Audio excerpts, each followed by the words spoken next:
પ્રિયાંકભાઈને request કરીશ કે પ્રિયાંકભાઈ 2-5 શબ્દો presenting you Mr. Priyank Gajjar.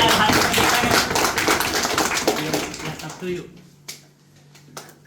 સૌથી પહેલાં તો આ ક્લોઝ ફ્રેન્ડ્સ જેમને આ નાનો મોટો મતલબ સન્માન કરવાનું અહીંયા પ્લાન કર્યું એના માટે અમારા બંનેના વતી પહેલાં તો બહુ બધું થેન્ક યુ. હવે 2 શબ્દોમાં એ જ કહીશ કે ખાસ કરીને અમારા બંનેની વાત કરીએ તો 5-1 વર્ષનો ટાઈમ થઈ ગયો આઈ થિંક, બરાબર છે કે આ જર્ની જ્યારથી સ્ટાર્ટ કરી હતી. મારી પર્સનલી વાત કરું તો યુપીએસસીનો પ્લાન હતો. યુપીએસસીમાંથી પછી પીપામાં એડમિશન લીધું, ત્યાંથી પછી ધીરે ધીરે તૈયારી ચાલુ કરી, મેઇન્સ આપી, મેઇન્સમાં ઓપ્શનલના લીધે થોડું મતલબ રહી ગયું અને પછી જીપીએસસી તરફ થોડા વળ્યા, યુપીએસસી પણ આપતા હતા, બરાબર. લગભગ 4-5 વર્ષનો ટાઈમ થઈ ગયો. પણ એટલું આમાં 1-2 વસ્તુ જાણવા જેવી છે ખરેખર કે અહીંયા જેટલા બી બેઠા છે એ અત્યારે હાલ એઝ એન એસ્પાયરન્ટ પ્રિપેરેશન કરી રહ્યા છે, બરાબર. હજુ એમને કંઈ મતલબ સફળતા મળી નથી, યા પછી એકદમ પગથિયે આવી અને પાછું જતું રહેવું પડ્યું છે, એવું બી ઘણાને થયું હશે. તો એક વસ્તુ એકચ્યુઅલીમાં બહુ યાદ રાખવા જેવી છે કે હાલનું જે સ્ટ્રગલ છે ને એ દરેક માણસનું સ્ટ્રગલ અલગ અલગ હશે. મારું સ્ટ્રગલ અલગ હતું. ઘરમાં આજુબાજુવાળા પૂછે કે મમ્મી પપ્પાને પૂછે કે હા હજુ છોકરો 5 વર્ષથી તૈયારી કરે છે, હજુ સુધી નહીં થતું કે શું કરે છે, બરાબર. મેરેજ કરાવી દો, ઉંમર થઈ ગઈ, આમ તેમ, બરાબર. એ જે લોકો હતા ને, ઇવન આપણા પેરેન્ટ્સ બી ઘણી વાર એવું કહેશે કે હવે બેટા કેટલો ટાઈમ એમ. પણ એ જે લોકો છે ને એ જ્યારે રિઝલ્ટમાં નામ આવ્યું અને પીડીએફ જ્યારે શેર થઈ ને ત્યારે જેમ ધવનીલભાઈએ કીધું ને કે એવા લોકોના ફોન આવ્યા.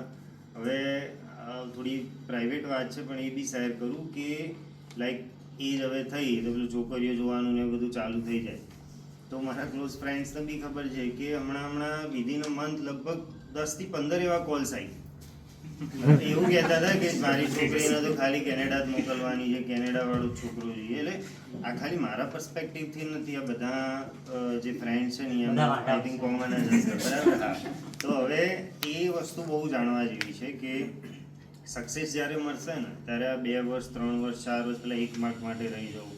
આ જ એક્ઝામમાં લાસ્ટ ટાઈમ 1 માર્ક માટે રહી ગયો હતો, ડોક્યુમેન્ટ વેરિફિકેશન આવી તો 1 માર્ક માટે રહી ગયો. પણ ત્યારે પછી જે સીન થયો હતો એ આજે આખો ચેન્જ થઈ ગયો. તો એ જે સ્ટ્રગલ જે છે ને એ તમને નહીં કહેતા કે સ્ટ્રગલ ઓલવેઝ પેવ્સ અ વે.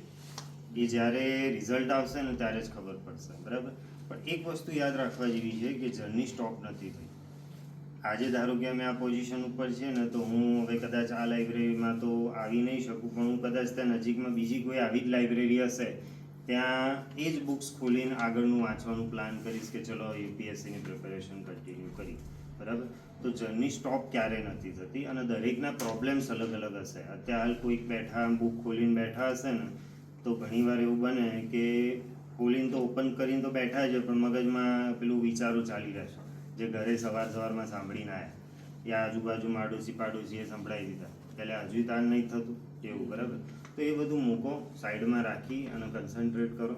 કેમ કે આ છે ને તમને હાલ મોટિવેશનલ વર્ડ્સ જેવું લાગતું હશે કે આ હવે એક્ઝામ ક્લિયર થઈ એટલે 2 શબ્દો બોલે છે, પણ એકચ્યુઅલીમાં જ્યારે તમે ક્લિયર થશો ને ત્યારે તમને રિયલાઇઝ થશે કે જે સ્ટ્રગલ હતું ને એની સક્સેસ જ્યારે મળશે ને ત્યારે રિયલાઇઝ થશે કે ખરેખર એ સ્ટ્રગલના દિવસો ભલે એ ટાઈમે આમ ઓડ લાગતા હતા પણ હવે એનું જે રિઝલ્ટ આવ્યું છે બહુ જોરદાર છે, બરાબર.